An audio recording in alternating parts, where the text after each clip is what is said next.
If you ever wanted to play as a Reaper of Death wielding a massive scythe and use black flames to torment your enemies, then I have just the build for you. In today's Elden Ring video, we're gonna take a look at a build that starts strong and becomes even stronger as you progress and level up in the game. I've been using it up until level 70 so far and it did not fail me once. And it has a lot going for itself. It has huge melee and spell damage, close and long range, and there's few situations where this build isn't good at. So let's begin. Now, the recommended starting class is the Confessor because it already starts with the Faith, and with an item you can get very early in the game, you literally don't need to invest any further points into strength and dexterity until much later, which gives you the opportunity to invest more points into Faith and get some very powerful early on weapons for the build. It's also a decent starting class with a decent gear set, a good shield and a sword, so it's much easier to build up early on compared to, say, the Prophet.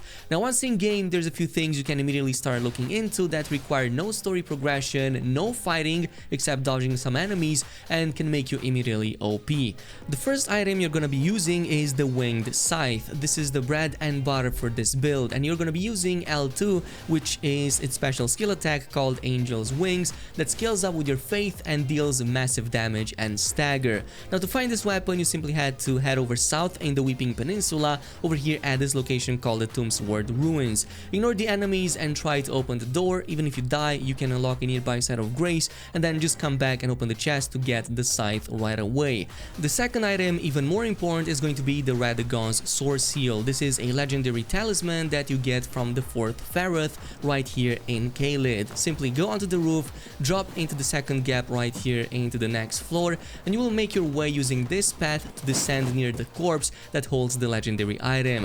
Now, this is going to be extremely important because it already raises two of the stats needed to wield the scythe in the first place, which are the strength and dexterity. So between the 12 that the Confessor already starts with the 5 you accumulate from the talisman, you already get 1 point above the 16 cap needed to wield the scythe from the very start with no point investment into either strength or dexterity, which leaves you a lot of room to just go ahead and focus onto Faith. The same item also gives you a massive boost to vigor, endurance and equip load, so it's literally the best item you can get, and also use the scythe right away.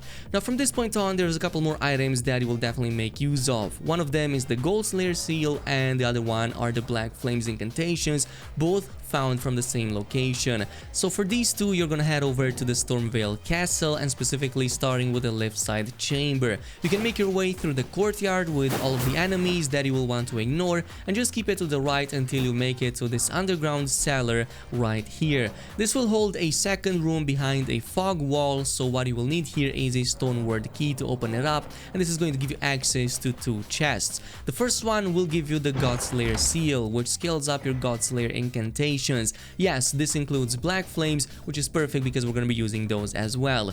The second chest will give you the Godskin Prayer Book, and what you will need to do with this is to bring it to the Church of Vows right here in East Liurnia to the Turtle Pope. Yes, I am calling it that, to unlock the Black Flames and of course the Black Flame Blade incantations that you will both want to purchase. Now, here is how the gameplay works with this build. Your main attack form will be using the Winged Scythe in the early stages of the game, specifically that L2 special ability that both deals massive damage and also has a big range. Your attacks consist of a rather fast charging jumping cross slash, immediately followed by a downward thrust after a split second of floating up in the air. It goes without saying that this moveset is absolutely devastating against any type of enemy, both on the primary hit and especially on the final blow. Skeletons in particular and other unholy creatures are even more weak against Faith scaling, receiving increased damage compared to other foes, which is arguably one of the most annoying enemies in the early stages of the game. The range of the weapon is also obviously very high, which is also further helped by the fact that the Angel Wings ability makes your character move slightly in the direction you're aiming towards, meaning that it's also kind of like a gap closer. Most important though, this is an amazing AoE attack, giving you a massive reach and even a cross slash that can affect multiple enemies in a large semicircle in front of your character. Finally, the Scythe attack also provides a massive stagger build-up against any enemy, including bosses, and with a 55 blood loss build-up on it, it means you're dealing 2 sources of damage, with of course the blood loss dealing an increased damage, which is very helpful early on in the game. The move does consume about 17 FP, so investing a bit of points into Mind won't hurt this build either. Now, in a range situation, or when you can't reach an enemy because there's a gap or an obstacle, or when you just want to keep your distance, this is when you're going to be using the previously unlocked Black Flames ability. This is a fast cast, decent damage attack that can also be charged and has a damage over time component where it can set enemies on fire. Now, the damage over time seems to be percentage based, scaling off enemies' HP, so it's one of the best abilities you can get both early and mid game. An initial damage of just 250 can quickly turn into almost 400 after waiting a couple more seconds for the following damage over time, which is definitely very useful. Now, there were 2 strange behaviors that I noticed, and I'm not sure if this manifests for anybody else, but the fast version of this incantation deals the same amount of damage as the charged version, so it's better to just use the fast cast of it rather than wait for the charge, since it deals the same amount of damage and you can spam it. The Flame Grant Me Strength incantation also seems to buff its damage, since while the black flame on it is technically still considered fire damage by the game, so it's going to increase that damage by quite a significant margin. By the way, you can get the Flame Grant Me Strength from Fort Gale right here in Caelid, back in the area of the castle between 2 enemies, so it's rather super easy to get it. Now, the last one is going to be the Black Flame Blade. This enchants your right hand weapon with black flames, and it only seems to work on weapons with no Ashes of War or no magic skills of their own. So it's worth noting that this is a very fast cast that you can make even faster if you cast it at the end of a roll. To give you an example, if you stand normally and cast the Black Flame Blade, it's going to take about a second to fully apply it to your weapon, which is still quite fast, but if you do it at the end of a dodge roll, it's just a fraction of a second, so it's even faster, if not almost instant. Because of its rather short duration, you're going to want to use it immediately after casting it, so the proper way of doing this is to wait for an incoming attack, dodge, immediately follow up with a cast of the Black Flame Blade, and then immediately jump with some damage against the target, both dealing increased damage but also applying that damage over time with the Black Flames. And of course, you can further make this build even more insane and even more crazy. There's 2 later on weapons in the game that can elevate it to the next level. One of them can be acquired a bit earlier, while the other one is going to be a little bit later in the game.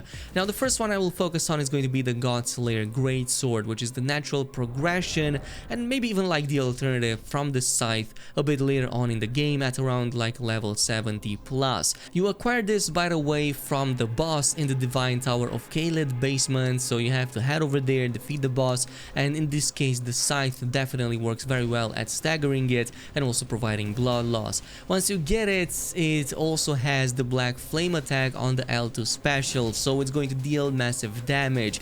Its burst is excellent against bosses, it deals huge damage, but even if you don't use it, the default attacks with it are still very strong and will still provide a Black Flame damage over time more often than not. But if you use that L2 special skill, especially when there's an opening in the enemy's attacks, you're going to take a huge chunk of their HP. For some of the early bosses, that means 2 or 3 shotting them, meanwhile for the later bosses that means a huge chunk of damage with a pretty low upgraded version of this weapon. Like, I'm literally talking about thousands and thousands of damage just with one single attack. Of course, its downside is that it has a limited range on that black fire, and also it's a rather long cast of about 1 second or so, so you definitely need to wait up for that opening before using it, but it should not be too difficult if you know what you're doing.